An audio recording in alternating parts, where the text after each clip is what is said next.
Now, I want to talk a little bit about a leadership case study because I think all of us in this room, we have our own vision, our own values, our own style of leading.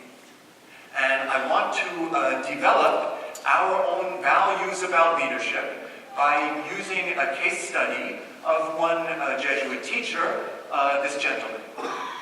I wonder if there is anybody here who knows this gentleman. Okay, I see one friend in the back, and I think this gentleman, in fact, even was taught or was in the school with this guy, right? Why don't you tell everybody, who is this guy's name? Okay, here is Jorge Bergoglio, and some of us know him as Pope Francis, huh? So, let me tell a story or two about Jorge Bergoglio, and that will help us to remind ourselves what are our special leadership values as people in the Jesuit community. And I'm going to talk about doing the laundry, and I'm going to talk about a thorn in the flesh. And dusty shoes, maybe we do not have time. We'll see as we go. Okay, and with each of these stories, I will try to extract some value about how we lead in the world, and then I will be inviting you 2 more times to have a little conversation, okay? Okay, so first, doing the laundry. This one is not a photo of Pope Francis. Let me tell you the story. Father Bergoglio, at one time, was placed in charge of a seminary of the Jesuits called the Colegio Maximo on the outskirts of Buenos Aires. And when he took over, the seminary was in a terrible financial situation. And he had a meeting of the seminarians, and he said to them, okay, my friends, things are in bad shape, and from now on, we cannot pay money to have people come from the outside to clean the dishes and clean the hallways. We must do these jobs ourselves. And he says, me, I will do the laundry. This will be my job. And a couple of the Jesuits of this time told me that if you woke up at 5:30 in the morning and went through the basement of this building, you would see Bergoglio throwing people's dirty underwear and gym clothes into a big washing machine. Now, let me tell you why I like this story. Because the question I asked the Jesuits who told me this story, the question I asked them was not, tell me a story that will make me believe this is a nice person or a holy person. The question I asked was, tell me something about this guy as a leader. And I guess that if I asked many of you, tell me something about your boss as a leader, you would say, oh, he's very good at developing strategy. Or, oh, she's very good at running a meeting and getting everyone motivated. But they said to me, he did the laundry. And they didn't explain why they associate this with leadership. But when I heard that story, what came to my mind, very honestly, is a definition of leadership that the Air Force in the United States uses. And these Jesuits could not know that, of course, but that's what went to my mind. I will show it to you, and then I will make the connection. Actually, is it easier if I read it? Okay. So leadership is the art of influencing and directing people in such a way that will win their obedience, confidence, respect, and cooperation in achieving common objectives. Let me tell you why I like this definition. I think often we assume leadership is about commanding people.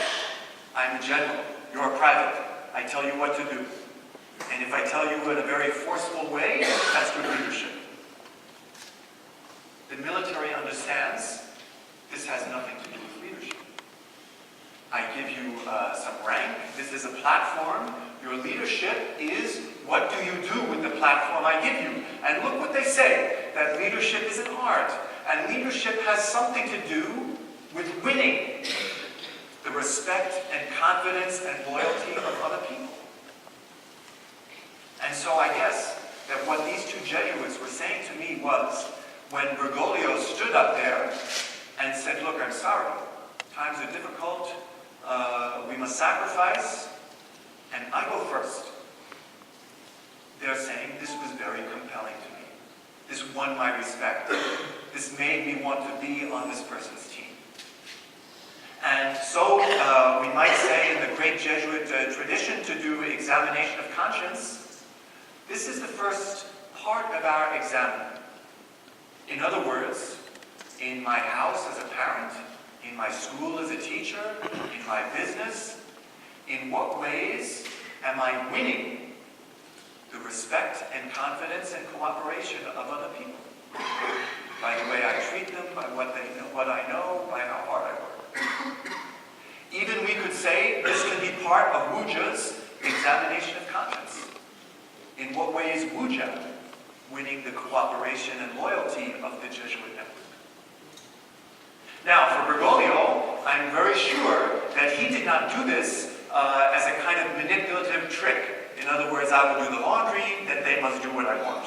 Instead, somehow, it reflected his vision of what does it mean to be a human being. And so now I want to tell another part of the story. I guess a few of you will remember this image. When Bergoglio was elected Pope Francis, a few weeks later was Holy Week, and many of us know that in the Christian tradition, on Holy Thursday, we commemorate the iconic moment in the Gospel where Jesus washes the feet of the disciples.